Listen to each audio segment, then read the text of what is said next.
经已经20几岁了哈，也很有成就哈那他不再被这些看不见的事情搅扰哈。那是什么原因呢？我想我们的林医师他今天是可以来帮助我们了哈。当然他今天也要讲有关我们的心脑，当然不是心脏心以现在来讲就是说，我们的脑部里面我们到底是怎么样子让我们看见，让我们听见，让我们感受到的呢？虽然还有3分钟了哈，我要请校长我们的光如长老，我们的光如长老，可不可以把镜头打开？您来介绍我们的讲员好吗？也跟大家说嗨好吗？还有3分钟。蔡校长。林信南医师你早。早。非常高兴今天我们邀请你来，要让我们一起从你那边听到很棒的分享跟高见，就是要如果从武汉肺炎、新冠肺炎里面，我们得到一些心灵上的一个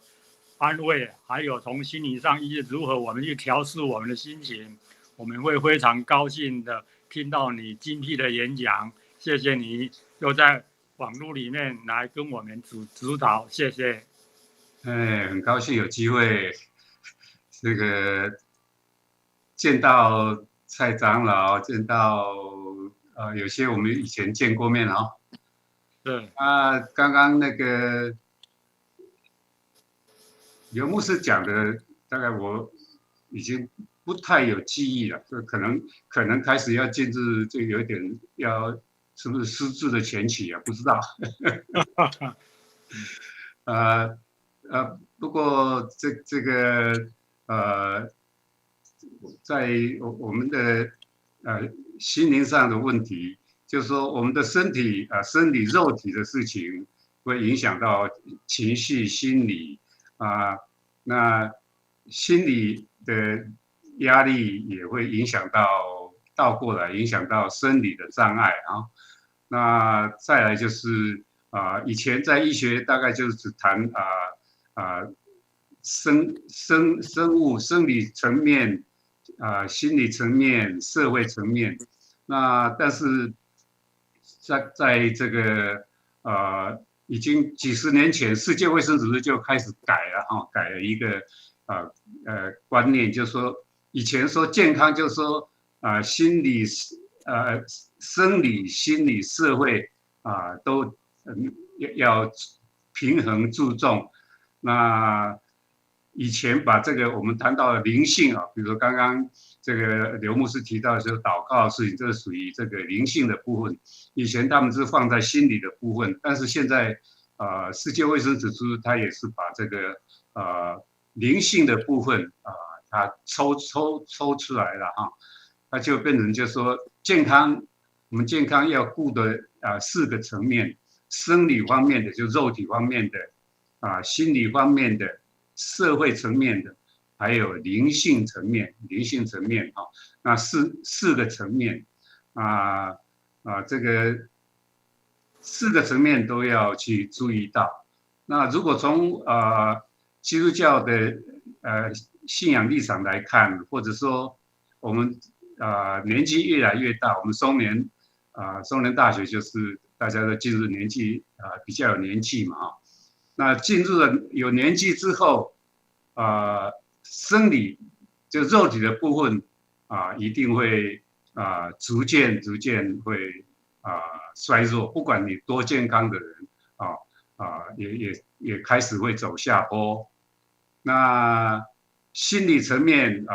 就说你年纪越大脑的功能就会比较不稳定，当然也可能会有走下坡。那社会层面呢，你不管你人际关系多好你的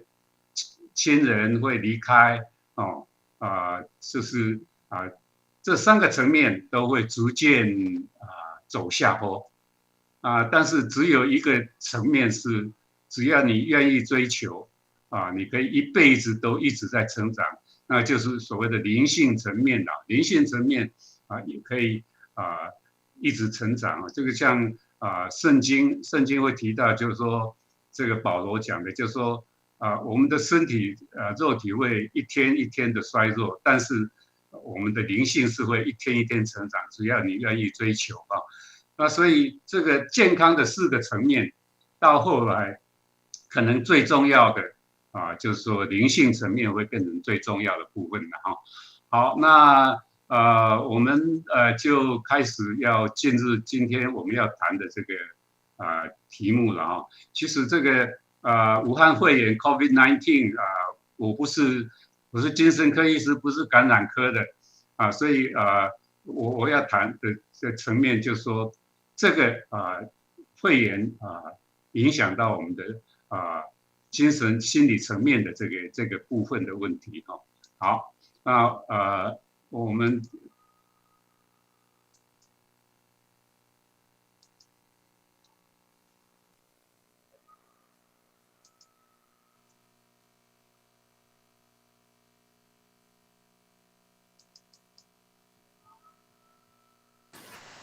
林医师很厉害呢，他都会自己操作，而且他在其他的学院上课。好，现在这个PowerPoint 的有看到吗？有哈。好，那我们就来开始谈这个被武汉肺炎打乱的心了哈当然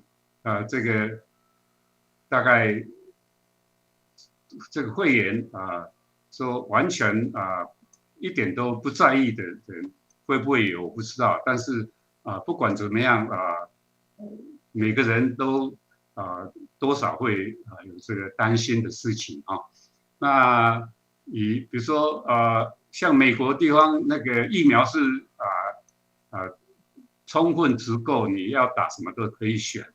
那在台湾尤其这个礼拜以来，我们就面临的就是疫苗不够的问题。但是其实台湾过去的这个台湾所做的事情在这个没有疫苗的情况下，我们还做得不错。尤其是今年的5月那一阵开始突然这个确诊个案暴增之后，大家都很多国家都在笑说台湾大概这一次没辙了但是我们虽然疫苗不足但是台湾做的几样事情大家非常合作。第一个戴口罩第二个洗手消毒这个保持这个距离，这个台湾做得很好，所以我们从5月到现在，我们又做出了一个很漂亮的成绩。当然，我们期待这个疫苗会足够过来但是在疫苗还没办法充分这个在我们台湾的住民大家都超过70%、80%这样打的期间，我们还是可以遵照过去我们的防疫的做法好，那这个大概目前全世界已经超过2亿确诊那这个世界卫生组织预测到明年初可能会超过3亿会超过3亿。那主要就是一些变异的病毒出现的问题台湾这个是8月7号的资料相对于亚洲很多国家我们算是控制的算是算很好的了好。那我们看一下世界各主要国家的这个统计这个是8月到8月初的资料美国还是全世界最多的国家了我们看一下亚洲印尼、马来西亚这个英国这个就是每天的新增这个不是数目，就是每天会新增加这么多那我们台湾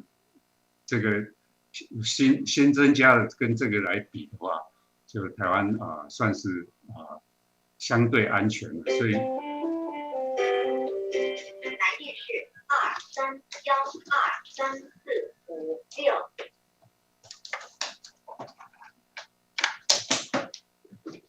抱歉，刚刚电话进来哈。所以每日新增的确诊来看的话，台湾确实还是虽然没有足够的疫苗，我们还算做得不错比韩国、比日本其他这个很多国家都做的还好。这个是前天的资料到台湾目前确诊总开始到现在确诊的数目这是大概我们再回顾一下这个台湾的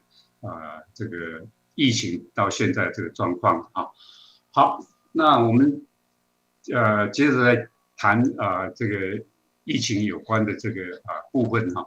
那 COVID-19 早期的症状跟年龄性别有关60岁以上更容易有腹泻那女性比男性更容易有这个嗅觉方面的出状况那这个是在提到说性别有关新冠肺炎的这个症状会越来越多元，刚开始是发烧咳嗽，后来又出现嗅觉味觉失调的状况那登在这个医学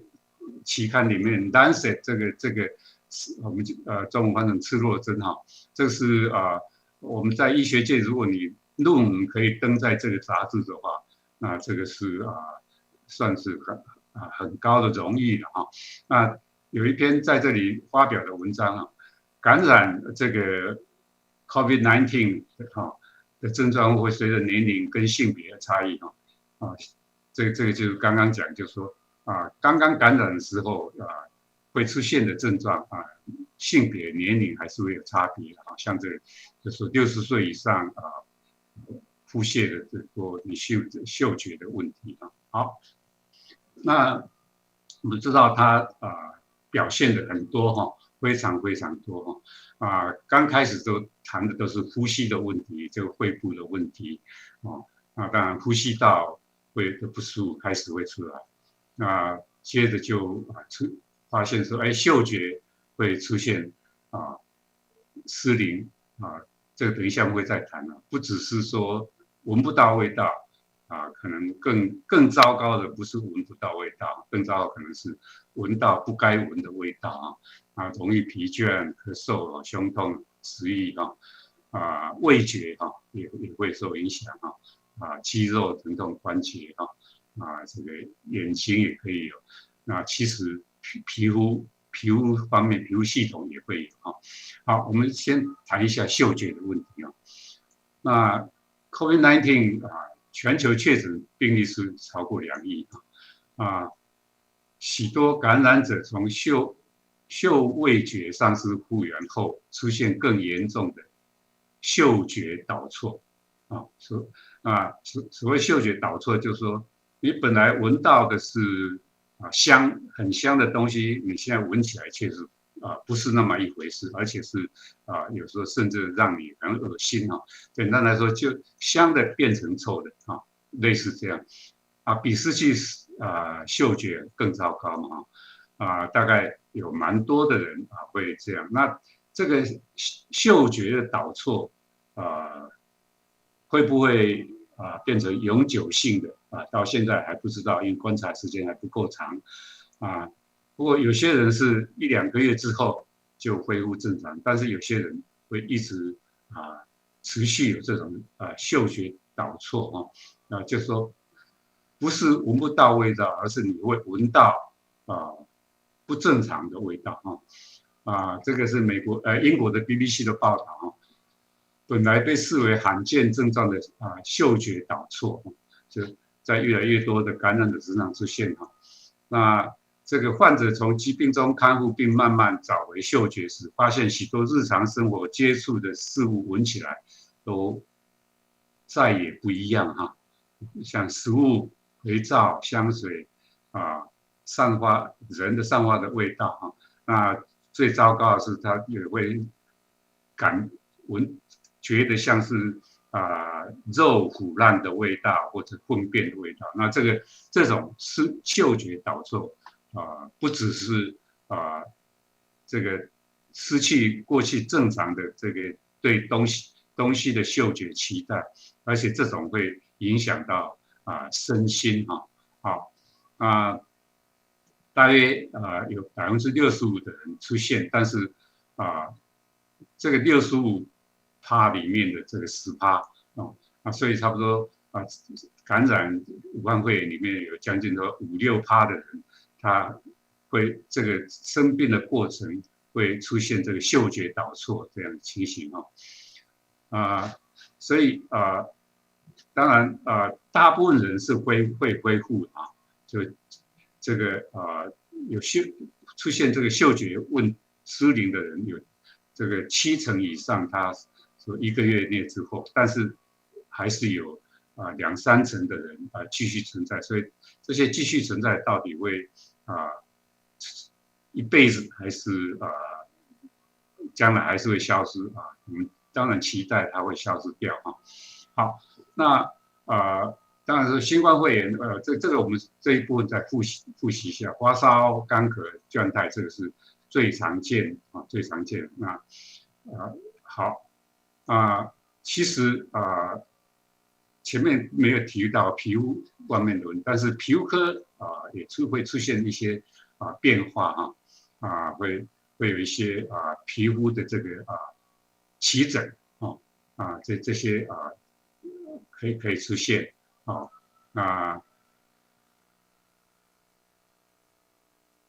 皮肤方面的第二个可能出现的就是说会痒这个，然后再来就是这个会这个手指头、舌头也都会有变化那这是皮肤科方面它也会出现然后有一个指甲方面的问题指甲方面有些人会出现这样一圈红的颜色的这个指甲变化另外也有人会这个指甲这里出现一个凹下去的这个好像沟这些就是说它皮肤系统它也会出现问题所以前面我们谈的就说大概是这个身体的各部分各器官会出现那这个它是病毒，所以它这个病毒可以随着血液循环，它会进入脑部所以它可能会造成病毒性的脑炎它会进入肺部让肺部纤维化它也会进入生殖系统这个会睾丸发炎这个就越来越让会担心的范围就越来越大，不是只有在呼吸道好，那武汉肺炎会有这个脑后遗症这个开始的时候以为是只有呼吸道，但是越来越多发现留下的后遗症里面是跟脑有关武汉肺炎除了明显的呼吸道不适、发烧、腹泻、味觉丧失等征兆外，越来越多的感染者出现后遗症包括肝、肾、心脏其中以脑神经疾病是最可能一辈子可能会留下的后遗症所以病毒可以借由血液以前我们也知道其他的病毒它也是会引起这个脑炎的问题好，那我们再看一下英国科学家研究美国50多万新冠肺炎的电子病历记录他们找出有14种心理或神经疾病这个神经科的疾病包括中风、帕金森症这种一种丧失肌肉系统这个力量的一种叫伊兰巴雷那脑部到后来脑细胞会发炎退化可以产生失智症那也可以跟我们的情绪高亢有关的这个脑区，如果受病毒影响，它也可以出现躁症焦虑症这个更容易了解，因为我们不知道我们这一趟出去会不会倒霉就碰到确诊者或者说确诊者摸过的东西留下来那病毒还没消失，我们碰到这个不确定性随时都有可能这种，但是又不知道会不会这样不确定就很容易让人家产生焦虑嘛好。焦虑和情绪障碍症，所谓情绪障碍症的时候，变成忧郁症或者前面讲情绪过度高亢这个就是情绪障碍症，包括这两部分这个新冠肺炎产生的这个精神科的这个情绪方面的问题，这两个是最普遍的当然这个焦虑情绪可能这个跟这个压力有关系紧张因为可能会不会被感染，会不会严重，大家要注意那这些会带来你的心理压力或者紧张，但是神经系统的一些中风失智，这个可能就跟病毒感染本身比较有关系了好，那越来越多的研究证实新冠病毒会损伤大脑就是说这个病毒它会跑进脑部脑内发炎的情况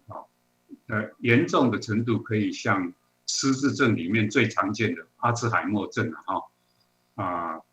那也可以产生严重的精神病的症状，可以有幻听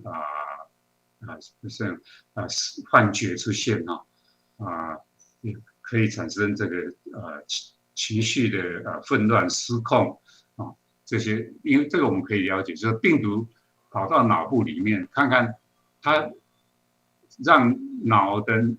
管理我们的精神活动的哪一个区域被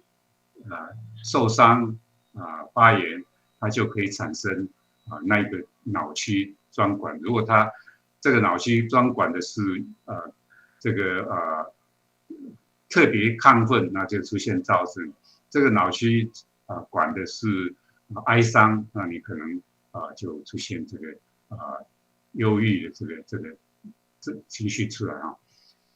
专家认为染疫后重症病或者病死不再是患者唯一担心的事脑部损伤可能是更需要关心的问题这些疾病甚至会造成永久性的脑伤那就说我们当然要继续追踪它会不会逐渐复原但是有可能会留下来不能复原的这个后遗症再来是记忆方面会出现情绪的控制不好这个不是只有这个武汉肺炎重症的人才会有连轻症你是症状属于轻症的人，他都可以留下来这个脑部的这个发炎留下来的精神症状，但是当然就说你这个武汉肺炎的这个变成重症的话，它脑部的这个受损，当然我们可以理解应该是会更严重好，那下面我们要看一下这个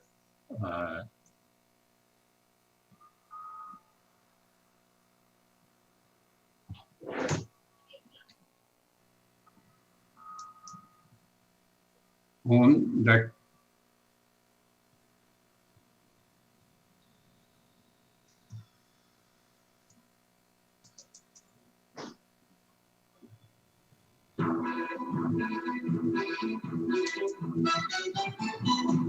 新冠肺炎疫情从5月中爆发到现在，其实在中间的过程当中，陆陆续续有许多的轻症康复者已经出院了。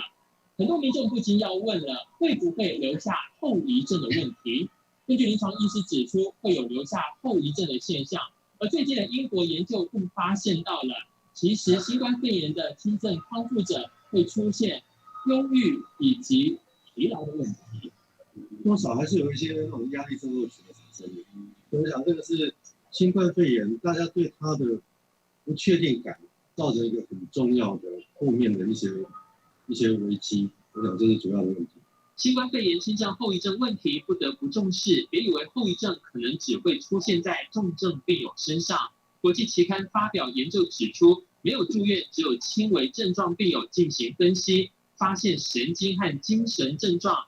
新冠肺炎也是一种由冠状病毒所引发的感染，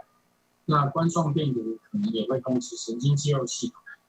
因此除了大家耳熟能详的嗅觉丧失、味觉改变、喘、发烧等呼吸道症状以外，神经学的症状也相当的常见，比如说疲倦、头痛、肌肉酸痛、肌肉无力等等。新冠病毒它常常会感染在我们脑部一些深层的组织，而造成了这个临床的症状。大部分的染疫者真正的情绪困扰，其实来自于在染疫过程中所需要面对的社会心理压力的问题。那他们需要面对担心的问题，包括说担心会吵给家人，担心隔离过程会影响自己的工作，也在思考每次对事后邻里的眼光。国外研究显示，1半左右的轻症病友会有疲劳及肌肉疼痛的后遗症，重度病友则容易有神经系统或心肺功能障碍。让复健科医师及复健医疗团队能够帮助这些受困扰的患者，而不是我们单方面的接受它。我们可以利用入围书的去进行什么生活改造，或者进行一些积极的心肺复健的训练。因为 COVID-19 有很大的机会会创伤一个人的脑心智功能。这时候呢，医院里面的临床心理师能够用严谨的神经心理重建的方法。这一次的疫情跟去年比较起来，最主要是影响到老人家，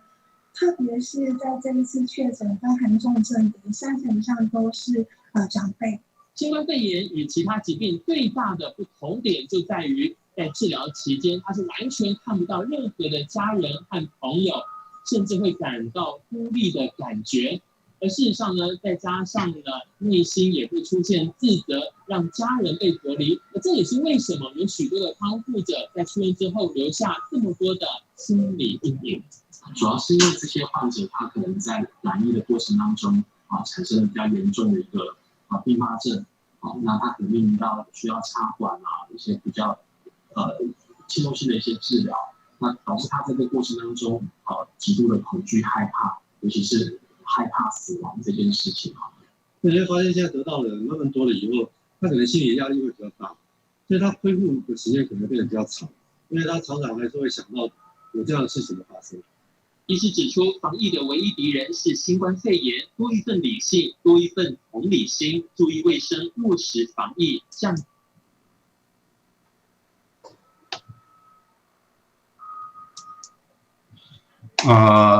我们在刚刚那个影带，你们可以看清楚吗？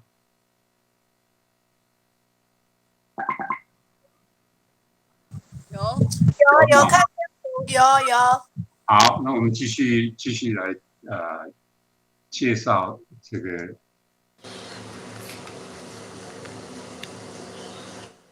那这个英国伦敦的这个帝国学院他们研究的报告是说，病毒这个他们用了4万名受试者的脑核磁共振就是MRI 扫描，并针对其中782人做深度的比对，确认感染新冠病毒前后的差异就是它确实它会这个从这个 MRI 然后影像比对，发现在新冠肺炎的大脑有些部分里，它确实它开始萎缩了就是脑细胞开始萎缩，甚至出现这个异常哈。那所以这个有可能这个没办法恢复的话就有可能就变成产生永久性，就是说它这个核磁共振得到的资料看起来，它确实是脑发炎严重到会像类似这个各种脑炎或失智症的那种脑的病变出来值得注意是，患者大脑中不只有味觉、嗅觉相关联的区域受损，就连海马回这个海马回就是跟我们的记忆最有关的部分嘛我们的记忆有关那这个所谓眼窝、额叶皮质，就是说我们眼窝后面的这个大脑的这个地方，这个是掌管人，会让人跟其他动物有比较大的差别，或者我们说人的一些比较道德观念，或者说比较精致的人才会有的这个功能是由这个地方在掌管那这个海马回是跟记忆有关那这两个执掌记忆跟情绪的地方也会都受损病毒如果要进攻脑进入我们的脑，除了血液循环以外还有一条途径就是经过嗅觉黏膜和嗅球区域我不晓得你们你们中间有人去做快筛吗？你做快筛有几种以前是说用喉咙，但是现在台湾耳鼻喉科很多就是把那个棉棒弄到从鼻子里面的最深的部分那就这个跟嗅觉有关的黏膜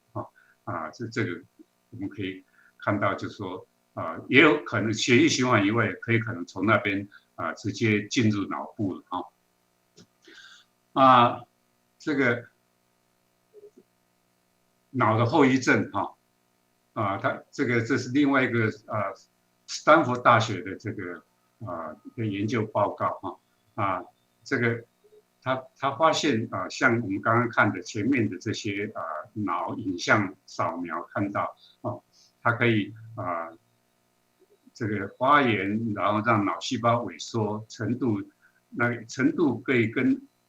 失智症里面最常见的阿兹海默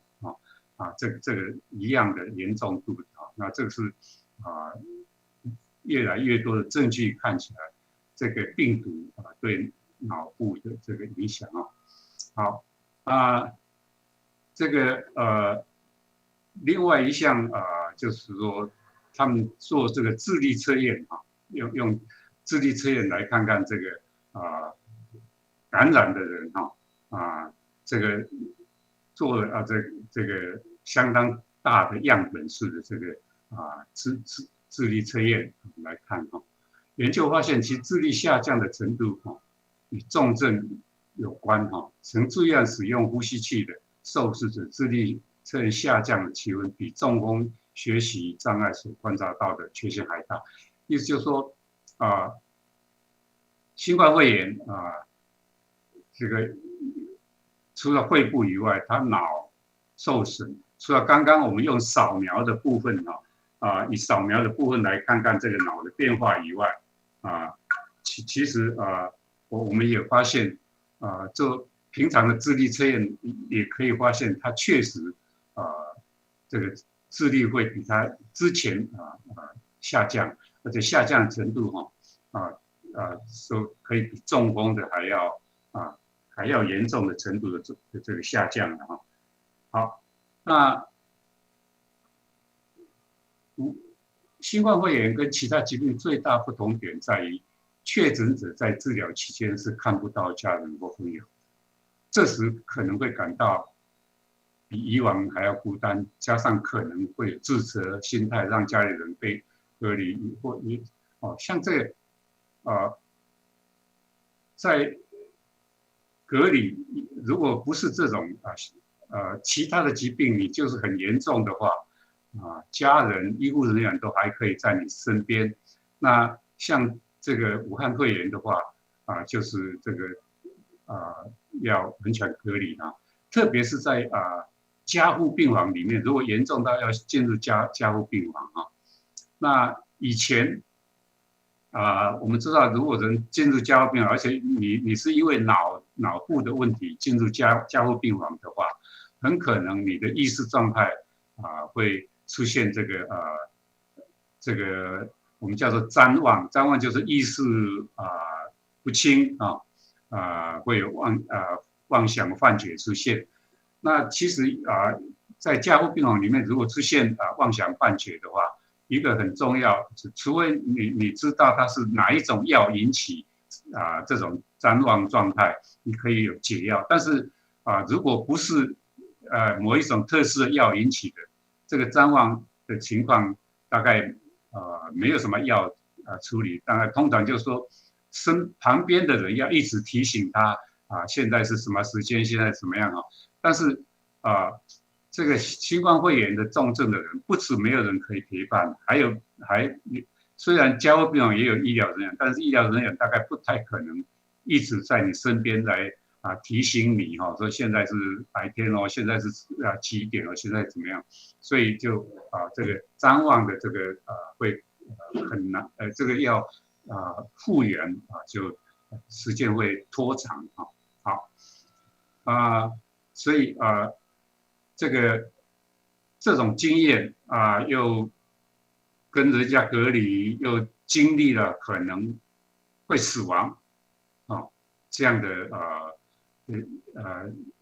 经历的话就可能产生创伤后压力症候群所谓创伤后压力症候群，它的先决条件是你要先遇到很严重的这个事件，这个事件可能会让你或你看到的身边的人丧失生命然后事件过了以后我们一般的人事件过了以后，大概1个月内我们就会恢复但是如果事件之后不但没有恢复反而症状、情绪控制很多心情的不稳定性越来越强的话，那我们就只要超过1个月，我们就说它是创伤后压力症候群。那这个武汉肺炎确实符合这样的情况，因为你看到这个感染的人以前我们看到突然还在走路，突然就倒下去，或者你自己感染你身体的衰弱、呼吸的困难这个确实让你可能经历了这个生命的威胁然后又没有人可以作伴所以这个创伤后压力症候群的形成是一个很可能发生的这个连胸腔科的医师也会提醒这件事情好这个我们提到创伤后压力症候群层面那事件过了以后如果以前发生事件的时候类似的情况比如说你以前车祸虽然已经事件过了，你看到车子有勾起那些现象会逃避这个可能会让你想起这个事件发生的任何线索跟人的关系会疏离睡眠障碍，这是我们大概是会产生压力症候群好，那接下来我们要谈一下，就以前大家都认为只有在比较重症的患者身上才会有这个后遗症，但是这个很多研究已经告诉我们，就是没有住院，只是这个武汉肺炎是轻症的患者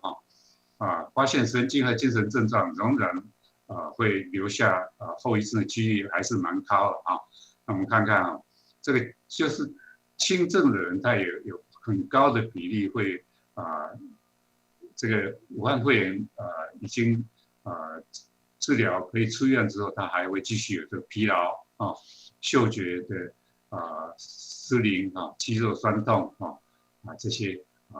这轻症的也会留下来再来就是生殖系统的部分新冠病毒若藏在男性生殖器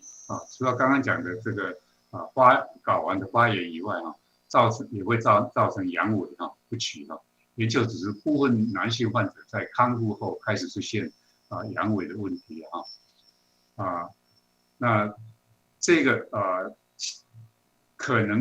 的原因这个病毒本身在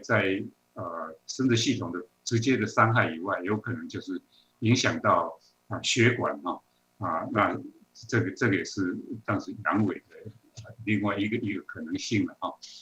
有病患染疫后已康复8个月，但仍受到后遗症严重影响。目前还没有报告指示这个后遗症需要多久康复，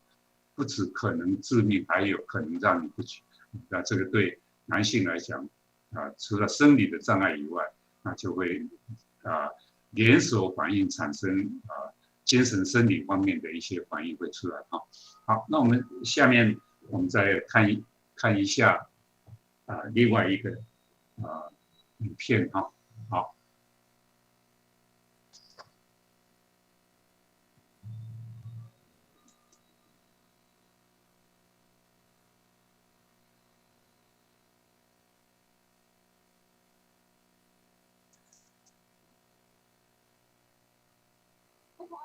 就是周一要开始扩大施打疫苗了。不过这个疫苗，许多人还是有不小的疑虑。事实上呢，在这个疫情爆发1年多至今，就连病毒本身，科学家呢也无法完全的了解。有许多确诊的患者，他们饱受后遗症之苦。美国之前呢就有调查，有30%患者有所谓的脑液现象，就是注意力涣散、记忆力衰退。但最新研究呢，则是指出有30%的人半年内出现神经系统疾病。美国知名的连锁餐厅德州鲜切牛排的创办人，日前呢就因为他饱受严重耳鸣之苦，走上了绝路。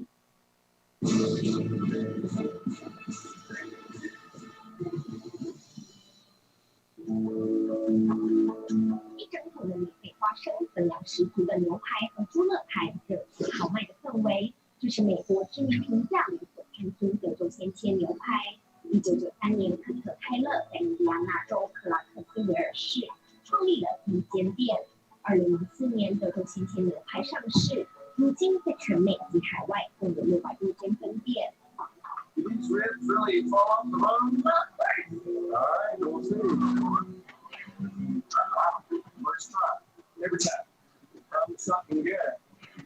新冠疫情爆发后，德州鲜切牛排靠着改成户外用餐、增加外带，还有调理包网购等降低亏损。泰勒还推出从去年3月到今年1月的应有薪水和奖金，协助基层员工渡过难关。CEO is a great guy. I've known him for many years. One of the things that he's always said is we're a human company, so he wanted to make sure that he would walk the thing he was talking about. 遗憾的是，泰勒也感染了新冠肺炎，而且他的抗疫故事没有快乐结局。根据家属的说法，泰勒出现严重耳鸣和后遗症。虽然他一度积极面对，还资助了相关临床研究，但后来痛苦程度变得难以承受。今年3月18号，泰勒在肯塔基州路易维尔市家中走上绝路。I remember Kent's legendary. People around the movies having challenges, but not to this extent. 今年3月，印第安纳彻斯特大学发表一篇研究指出，新冠病毒与和体力问题有显著关联。科学家估计，新冠患者中会有7.6%听力损失，14.8%耳鸣，7.2%眩晕。It doesn't seem to matter whether these people had relatively mild symptoms, so they were looked after at home, whether they were severe and admitted to hospital. Doesn't matter if they're young or old. The most common report is a severe change in hearing in 1 year. Another symptom, and the most common one, is tinnitus. 目前已知有其他病毒会危害听力，像是麻疹、脑膜炎、腮腺炎。专家表示，新冠病毒是否直接造成听力问题，还有待深入研究。You can have a very strong immune response that can cause a stress reaction, so it might be an indirect consequence of having the virus that's responsible for COVID-19. We also know that it can affect the blood supply vascular system clotting. That might explain it. 不过，感染新冠肺炎后好几个月仍病后产生的人其实不少。美国医学会杂志中年肺研究发现，3成参与调查的新冠患者染疫长达9个月后仍有症状，其中最常见的症状是疲劳、嗅觉和味觉丧失。更惊人的是，这个呼吸道病毒还可能引发心脏和神经方面的问题，像是脑雾，也就是昏沉倦怠、专注力涣散、记忆力下降以及记忆退化等症状。Had a brief period where I felt like I was on the mend, and then the seizures started and more complicated issues started. Constant chest pain and pressure. I've been on steroids, I have been on anti-inflammatories, I have been on antivirals, nothing is fixing it. We have some bad brain fog and the feelings of confusion. The neurologist explained, there's this inflammation in your brain, which is why you're feeling the brain fog. 而且专家表示难以预测哪些人会有后遗症。在美国一处新冠病后照护中心，排队寻求帮助的后遗症患者来自各种种族，男女比例差不多，年龄从20几岁到70、80岁都有，甚至染疫时是轻症或重症，似乎也没有明显关系。I would presume that if you had a pre-existing condition, that the infection of the virus can worsen that condition. But again, we're also seeing patients who are previously healthy had somewhat relatively mild illness. 对于这些久久挥之不去的新冠后遗症，专家目前的一个推论是，人体免疫系统变成在攻击自己。Individual's body is now responding to fight off the virus, but in that process, it's then identifying itself as being something that is foreign itself. 4月初，一份刊登在《刺客针精神病学》期刊的最新报告则指出，在研究超过23万名以美国为主的新冠患者后，发现约1/3的人在6个月内确诊神经系统或精神疾病，其中以焦虑症和情绪疾病最多。研究人员解释，这可能跟生病经验产生的压力有关。另外，新冠重症患者中也有较高的中风或失智风险。这则可能是病毒本身的生理影响或身体对感染的反应。有关新冠后遗症仍需要更多数据证实，最重要的还是避免感染新冠病毒，而要减少染疫风险，避免被寄予厚望。事实上，美国还发现接种疫苗的另一个好处，这名女子大概1年前感染新冠肺炎，接着好几个月饱受呼吸困难、疲劳、脑力所苦。I was unable to ever really achieve a full breath. I could not fill my lungs. I was terrified that I would never be able to swim again. 直到今年2月，她接种了辉瑞疫苗，情况大幅好转。Within a matter of days after the second shot, I began to feel almost like myself. 专家指出，原因可能是疫苗协助击退生长病毒。If the long-haul disease is caused by persistent virus infection, then the vaccine-induced immunity will be able to clear the persistent virus reservoir and basically eliminate the source of the symptoms. 第二个原因则可能是疫苗诱发的免疫反应，协助抑制了造成人体持续不适的自体免疫反应。不过，美国国家过敏和传染病研究所所长罗奇也表示，不排除一切纯属巧合。Many people spontaneously get better anyway. And if you get vaccinated and you get better, you're not sure whether it's the vaccine or the spontaneous recovery. So you'll have to do a randomized trial in order to determine that. 全球新冠疫苗开打后，其实也不断传出安全性疑虑，尤其是 AZ 疫苗在世界多地屡次出现接种后发生血栓的案例，部分民众甚至因此丧命。4月7号，欧洲药品管理局终于给出一个说法。The tribe, after a very in-depth analysis, has concluded that the reported cases of unusual blood clotting following vaccination with the AstraZeneca vaccine should be listed as possible side effects of the vaccine. 但欧药管局表示，目前没有证据显示血栓副作用和性别、年龄、病史等特定因素有关，并强调打1剂疫苗后引发血栓和血小板低下的情况极为罕见。接种 AZ 仍是利大于弊。世界卫生组织也表达了相同立场，不过也有不同的说法。像是英国南安普敦大学药物安全研究部门主任查吉尔就表示，AZ 疫苗和血栓有关，55岁以下女性接种风险高。德国有官员指出，60岁以下女性接种 AZ 发生血栓案例比一般预期高20倍。Verhältnis von ungefähr 20 bei Frauen im Alter von 20 bis 59 Jahren.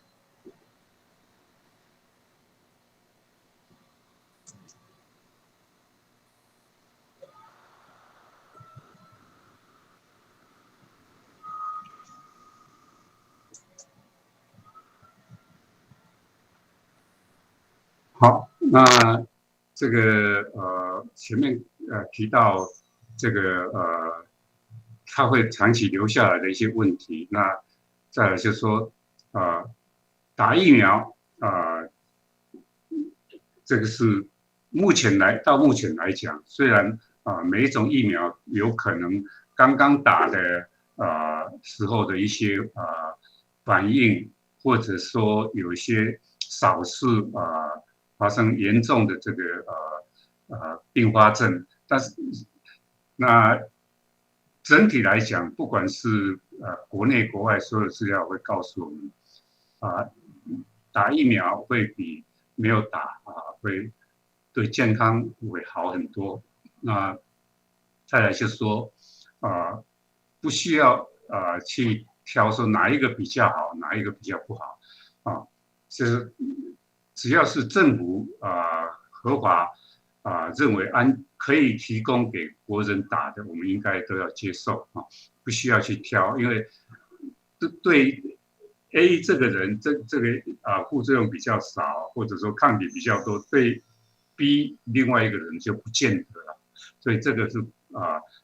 不太需要。整体来讲，只要是经过这个严格的这程序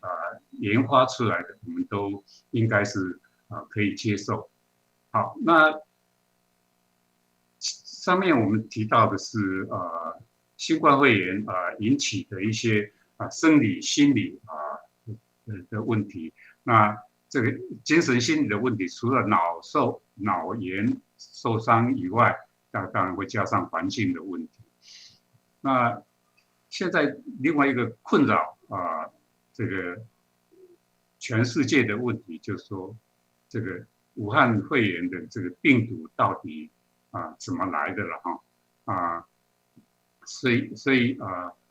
这个是一直争论不休争论不休的问题，我们也稍微谈一下2021年1月23号武汉封城但是在封城之前就已经有500万人事先逃离外国，造成武汉肺炎快速扩散到全世界这个应该是没有什么争论的就是说你从这里面逃离的人里面，有些都已经带了病毒了所以很快速的，而且他们这离开的人大概都是到比较一些大的城市，然后就很快扩散出去2021年的5月23日美国情报报告称说，2019年11月武汉病毒研究所的3名研究人员出现严重病情，并被送医治疗。这比中国报告首例的这个新冠肺炎病例还早1个月所以这个也是引起争论到底为什么比更早就有，为什么要隐瞒这个事情？但是反过来，我们大概前几天你会看到新闻报道中国就说这个是因为在武汉有一个全世界的军人的一个节日美国的士兵这个病毒带到中国，这就是这样的一个讲法好刚刚那个华尔街的报道就说这个报告提到以前从来没有被披露的这个患病研究人员的人数患病时间和他们去医院就诊的新细节可能助长越来越多要求更全面调查新冠病毒是否从实验室漏出来的不是。这个也许有人要说这个追查这个来源跟我们防疫有什么关系吗？它是有关系的。如果这个病毒是从动物自然演变出来的，跟这个人为的从实验室去修改这个动物本来的病毒，这个出来的会在处理上是不太一样而且比如说我们以 SARS 来讲，我们之前的 SARS 那它可能是比较是不是很清楚，或者说它看起来应该不是这个没有被怀疑说这是实验室泄露的病毒了所以 SARS 来得快去得快，它也没有什么留下这个问题。但是我们这一次这个不止这个扩散的大，而且另外这个时间可能会变长那美国国家过敏和传染病研究所所长就是佛奇嘛我们电视上常会看到个子小小的这个佛奇，他以前一直完全拒绝接受说这个病毒是从武汉的病毒研究室漏出来的他一直认为这个病毒是动物传给人类，但2021年5月他就开始有一点松动了他并不完全确信新冠病毒是自然发展的他在接受美国媒体采访时开始这个有一点转变，我对此并不确信，我认为我们应该继续调查中国发生了什么，直到继续尽我们所能找出到底发生了什么。那所以这个世界卫生组织派的调查团第二次再进到武汉，但是结果还是这个他的报告还是被高度怀疑是受到压力隐瞒很多事情那武汉肺炎病毒起源的争议武汉肺炎是人造病毒还是 SARS 这个是台湾的一个人工智慧团队，专门在研究这些这种病毒感染的一个特别的一个机构的负责人这个团队他提出来4个大家比较担心的问题关于武汉肺炎这个研究单位他是在考虑说他们到底能够做什么这个新冠病毒的这个模拟图，这是美国疾病管理局出来的这里标示了几个点这个几个点就是这个病毒容易变异的一个点好，我们看一下，人工智慧需要大数据做基底，但是这武汉肺炎属于高度传染疾病，多数国家将资料锁在这个比较高度机密的实验室，个案最多的中国也不公开资料，所以这个要用人工智慧要分析那些资料，好像没有什么就是有点无用武之地在2021年的农历除夕的时候，这个团队他们就开始想，他们总是要做点什么事情所以这个团队有11个人，里面有几个是台大教授跟医师，其他都是有生医背景的跨领域的这个电脑工程师经过他们讨论之后，他们认为他们可以利用他们的这个特殊的这个人工电脑的这个智慧的研究，可以处理可能可以回答几个问题。第一个问题是武汉肺炎是 SARS 吗？第二是新冠病毒还是蝙蝠吗？第三个问题，新冠病毒是人造的吗？第四个问题，武汉肺炎有药可医吗？像这几个很多国家都在做类似的研究，因为这个研究题目是重要的题目这个我们台湾的这个团队他认为他们可以做的事情可以比其他国家更强的部分，就是说很多国家大概都是医疗人员的但是在台湾的团队他是有生医背景的电脑工程师参与所以它有一个优势，比别人运算能力速度就是他们可以有一个优势。以基因病毒研究演算来说，应该是这个我们台湾这个单位是世界最快的。这个团队在2018年台湾人工智慧实验变与台湾微软共同发表了基因分析平台基本上就是说它可以分析基因的部分透过微软的云端运算资源应用自然语言建立全世界第一个基因系列病毒系列疾病用药这个就说，然后它就可以大量透过他们的这个系统去阅读全世界不管新的旧的有关的这个医学论文，他们然后再去推出能不能有个人化的精准医疗这个是这个团队的这个工作其中基因最容易产生突变的，刚刚我们给你看的几个点是精准医疗的关键就是说这个他怎么去做突变的这个研究透过这些他们人工智慧的研究，他们就初步给了一个答案第一个答案就是武汉肺炎就是2003年的 SARS 嘛 ，SARS 也是这个冠状病毒这个他们给的答案，他这个很肯定的说，这个跟 SARS 没有关系。这两种病毒相似度是只有82.3% SARS 跟这个我们这一次的武汉病相似度是这样所以他认为这个从 SARS 开始到现在这个这么短的期间这个病毒不可能演变出来现在的这个新冠病毒，就是说它要做这个变化成这样的，它需要很长很长的时间，所以它可以肯定的说，这个不是 SARS SARS 病毒变异过来第二个问题，新冠病毒是从蝙蝠来的吗？他们的答案是认为可能是这种蝙蝠，这个叫中菊头蝠。台湾人工智慧实验室再度将台湾的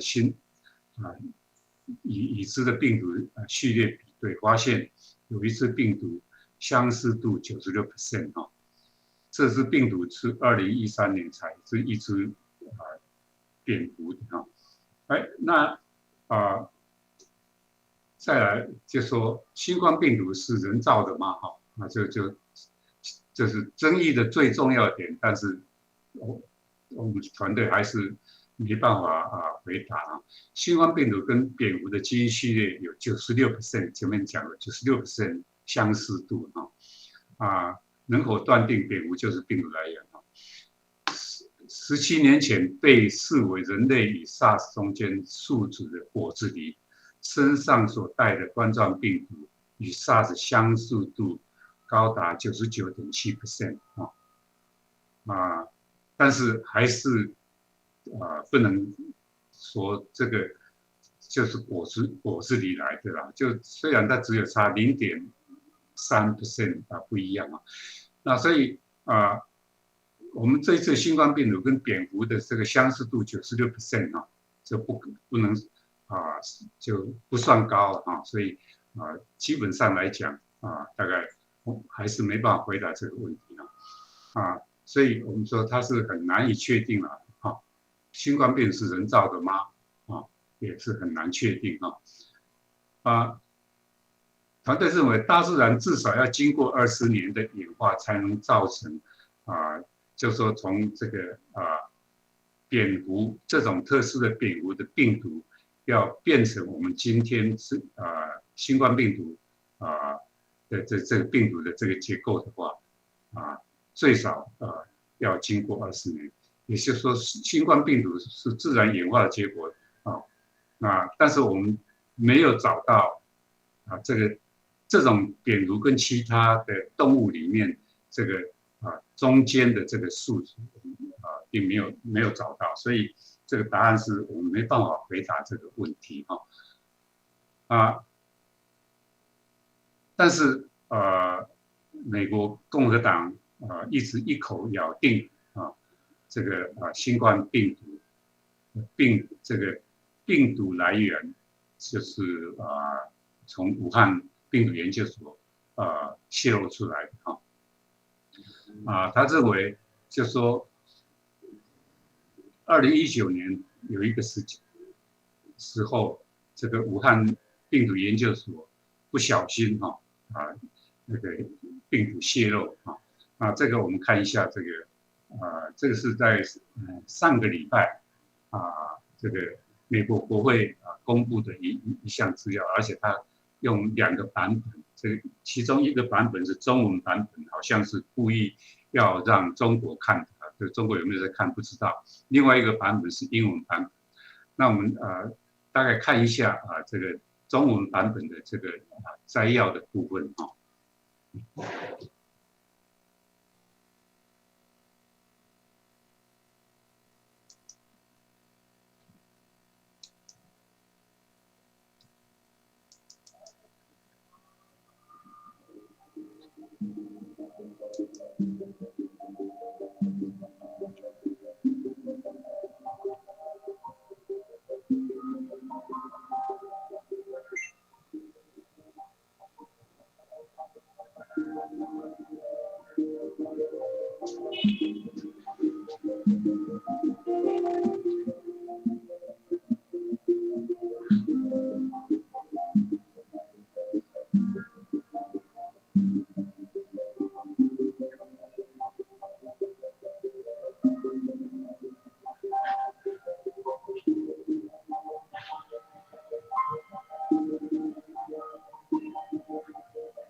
好，那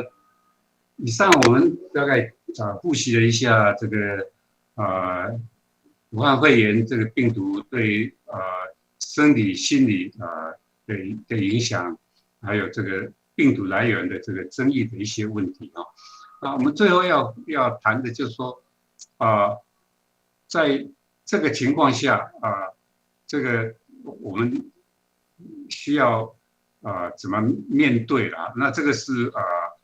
卫生福利部的这个在社区里面提到的事情要求安静能细望他提到就说勤洗手、戴口罩、保持社交距离、以策安全这个是台湾一直大概是在全世界做的最好的部分，也是让我们曾经有1年的期间在保持没有什么感染，然后到今年5月之后虽然爆发了这个感染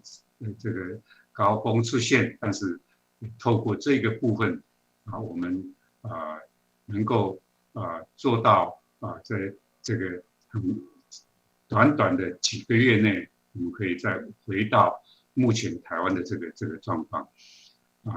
第二个事情就适量阅读疫情新闻，保持平静，减低压力。就是说你完全对这个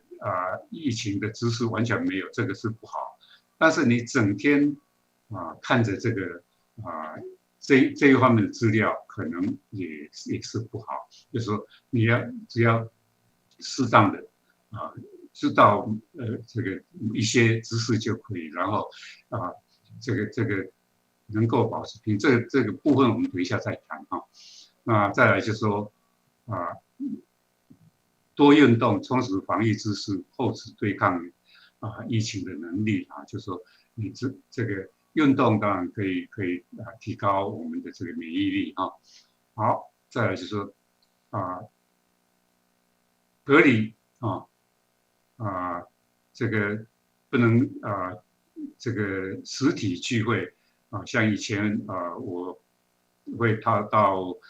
桃园嘉南这个教会跟大家一起面对面谈。那现在很多情况我们需要透过网络网络联系，就是所以还好我们现在有这个网络系统。如果是还没有网络系统的话，那这个隔离的问题就会变得非常严重的事情啊。所以利用网络或电话维持联系、支持、鼓励最后就是一件事，需要保持希望抱持疫情终会过去我们现在并不是说疫情过了就没问题，我们大概知道就是说它这个疫情这个病毒不像 SARS 就来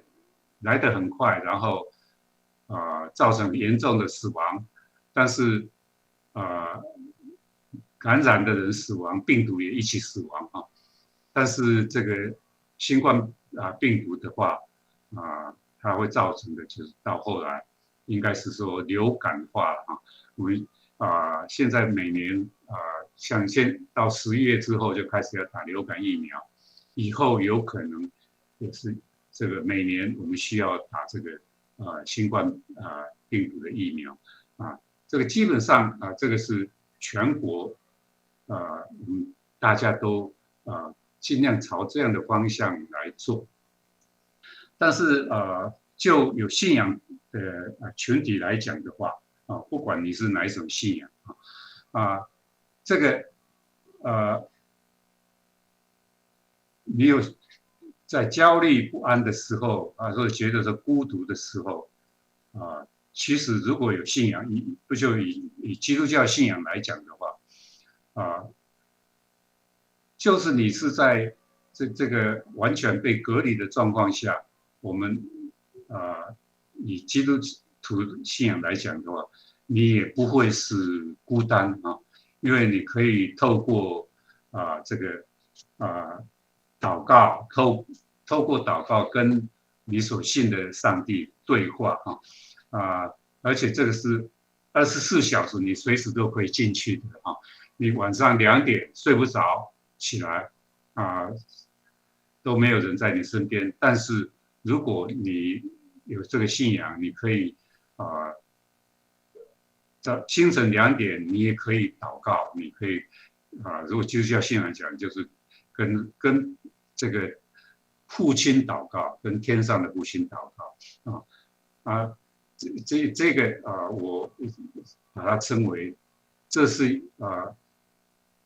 基督徒的这个祷告，可以认为说你有一个24小时免费，随时不用挂号，随时都可以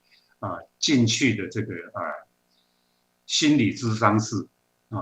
那你透过读圣经，透过祷告可以不再孤单，可以获得这个力量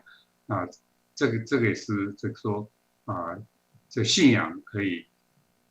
增加的力量然后再来就是透过这个网络系统电话联系能够大家的互相关怀这个信仰群体的话，可以做到更多的这个可以处理的问题好，那不管怎么样，就说我们期待我们的疫苗会越来越充足就有疫苗可以打的时候，就不要去挑说这个疫苗哪一个疫苗再来就说你怎么样维持你的这个心情的平静？那当然这个可以放松训练这可以，但是可能信仰可以得到更好的这个稳定的力量这个是我们今天我跟大家做了基本的分享，那接下来可能我们有一些时间看看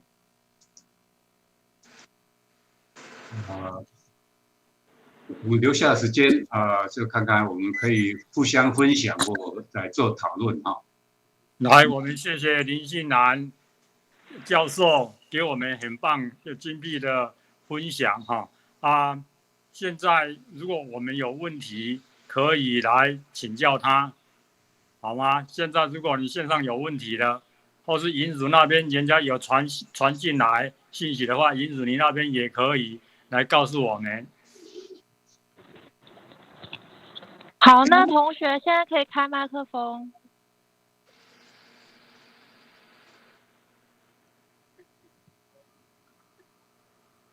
有同学要提问吗？没有想讨论的或者分享你的经历里面可以做分享。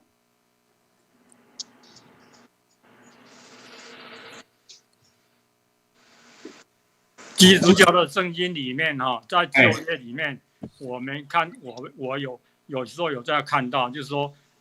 那时候可能几千年前就已经有这瘟疫的存在了对。透过神的帮助，我们透过祷告，当然基督徒了不是基督徒可能也可以参考一下然后呢，这个疫情就会过去心里就会得到安慰。那我想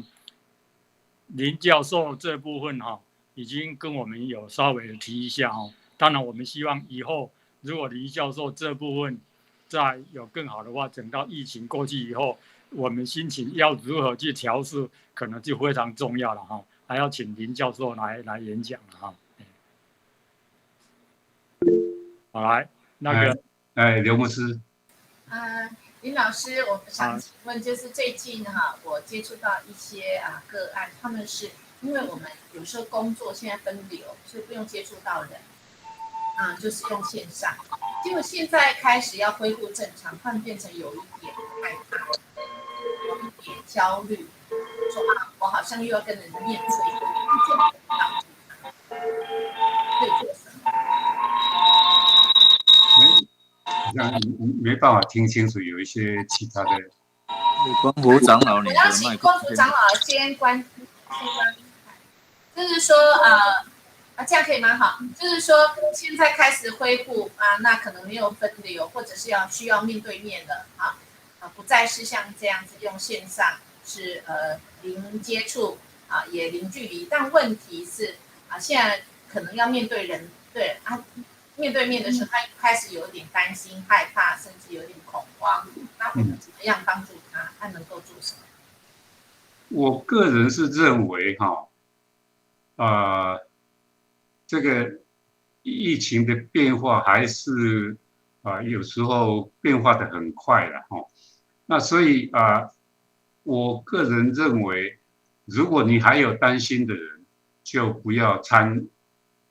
与实体的部分，因为这个你有这个担心的话，除了你参与实体的那个时间以外，你也可能你回到家里，你这个压力还是会，因为不确定性太高了那个比如说他说可以50个人，那虽然有做分流，但是也是你还是会担心这个里面有一个不小心刚好你擦肩而过会不会留下来？那我认为要不要参与实体除了这个应该做分流这个要做以外，我比较主张就是说教会应该跟这个让人家就是说不要只有鼓励都要参加实体，而是应该说你只要有担心的应该是暂时到不要参与这个实体，这是我个人的主张。所以其实除非我比如说8月开始我们有实体除非我需要轮到需要有一个实质上的服事的部分以外，我目前还是在线上参与，我不管是祷告会或是主日礼拜，我认为这样是比较安全，而且实际上如果这个实体的参加，你也许这个几次以后，你觉得比较习惯了以后，这个分流的就会做的会比较会有一些会有事故的情形，所以现阶段来讲，我还是并不太鼓励说参与实体的部分。那林老师，如果他是不能选择是工作，他必须就是要走出去，就是需要去面对人群，没办法再用线上，我们可以怎么帮助他？其实就说你必须要出门那基本上就说你个人的这个前面提到的口罩啦、洗手啦这些问题你尽量或者我认为你应该是说最好个人也随身带着这个75% 的酒精了你只要你认为随时你认为有可能会让你担心的地方，你口罩继续戴着嘛然后随时你有这个担心的时候，你就马上用喷一下酒精这样。那这个是你因为你一定需要参与的时候，就目前来讲大概这个比较是这个防疫上的一些做的事情至于说这个说信心，你的信仰好不好，可能这个不是重要的这个就说我信仰好我就可以出去我没有信心我就不要这个可能比较目前这个阶段我是觉得还是能够尽量避免外出，避免移动这个应该是避免。就是像这个前几天这个台北市长跑到台东去这个热气球，我觉得这个也是不好的示范能够避免的应该避免这样不是说你自己不担心就好，但是你要考虑就是说影响到这个整个群体的问题啦。谢谢老师。来看还有没有再一个问题？好，请问林医师我尤牧师那我想请问一下，因为最近在这样的疫情当中那在牧养的过程当中会有一些的 case 那突然有一个 case 就是说突然他好像安静，然后不讲话然后可能精神上有一些的不知道在跟什么对话这样了那刚才你有谈到谵妄，或者是我们所谓的思觉失调，或者是说像这样的一个情况，因为长期的有内在心理的压力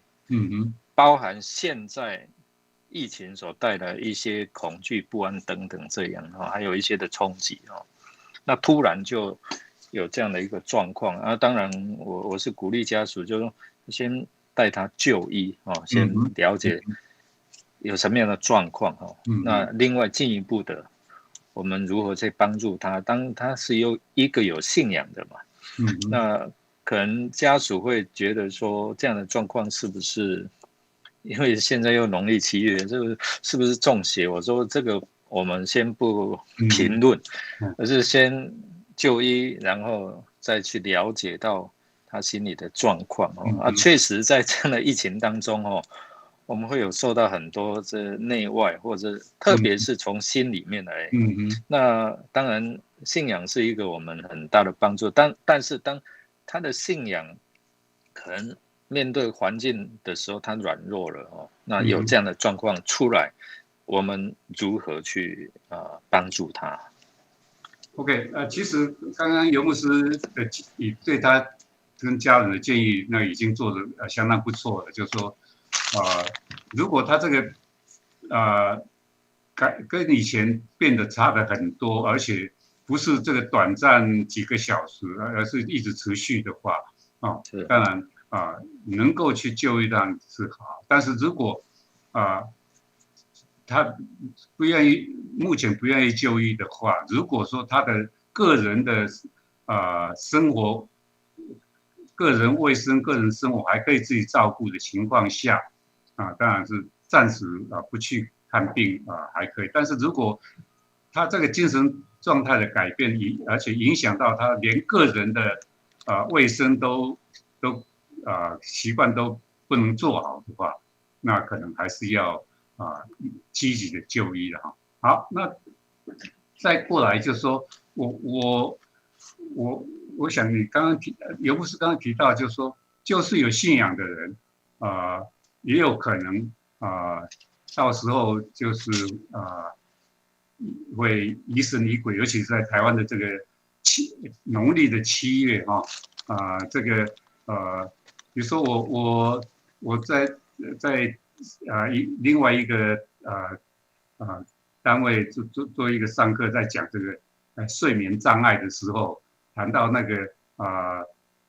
有一种睡眠障碍那就是突然你好像醒起来，但是手脚都不能动，也没办法出声音。那其实这个在睡眠医学已经很清楚，这个是一种叫睡眠瘫痪症的一个睡眠障碍症。但是甚至有些基督徒还是会把民间所谓的鬼压床扯进来类似这样，我是觉得说除了我们可以提示一下说暂时不要去考虑那个。那我是觉得说如果对方愿意的对方愿意的话比如说尤牧师都可以找适当的时间，就是在这个电话上一起祷告或者说教会里面跟他比较熟的人就是透过这个电话或视讯就说虽然不能实体不鼓励实体见面，但是透过这种视讯的这个就说一种关怀支持的话，我觉得这个是比较不会说他觉得我孤独无助了那我是觉得说电话视讯的关怀一起祷告，这个是目前我们可以做的事情。好，谢谢。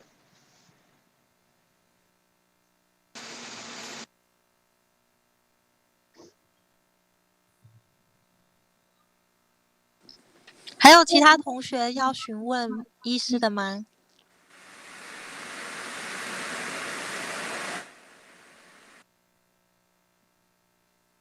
好，那就谢谢大家了。好，谢谢林进来，谢谢林教授哈。林教授可以跟我们照一张相吗？好，可以照一张团体照，好不好？好。那个一如可以帮忙请我们大家把镜头打开好吗？那个请大家把镜头打开。分享画面要先切掉。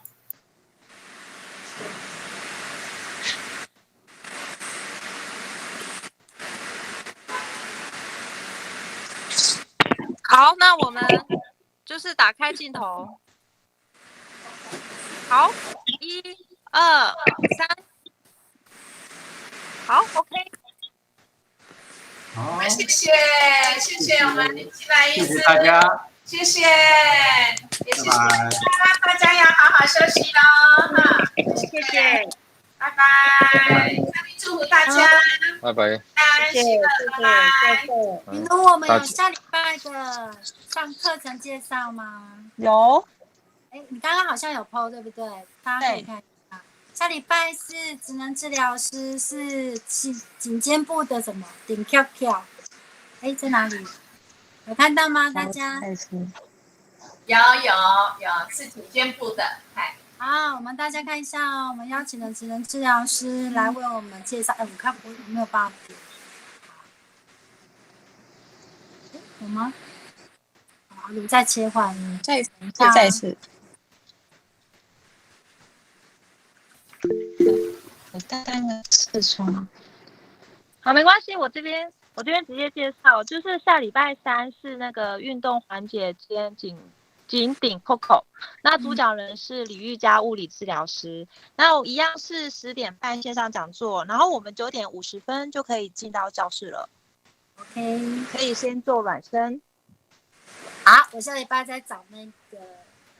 谢谢延展的运动给大家一起。因为是下学期呢，就是9月以后还是有跟你排了2节课，请你还来跟我们一起分享。好，谢谢大家。林医师好像已经下线，没关系，再邀请他哈，没关系哈。好，那我们下个礼拜运动哦，不要只有礼拜3运动哦，我们每天都运动，好不好？好，大家要吃饱饱，要睡好好啊。那多喝水哦，多喝水，药效3小时。好，谢谢，拜拜，下礼拜见。拜拜。刘牧师什么？药效3小时是什么？多喝水啦，听唔对变多喝水啊，药效3小时啦，多喝水啦，像人食药讲食150粒啦，多喝水药效3小时啦。我把它水分都要够了，多喝水，多喝水，疗效开心3小时，大笑3小时。好啦 ，OK， 谢谢大家，我们下礼拜拜拜，大家再见，下个礼拜3见哦，拜拜，拜拜，谢谢雅琴，校长、副校长，大家再见哦，按一下红色那个键就可以结束，就可以离开，像电话筒那个在下面哈，在中间右边一点哈，好，大家拜拜，谢谢桂生。我们下次再见喽，谢谢，拜拜。好了，你有没有发现吗 ？OK， 好，谢谢，拜拜，拜拜。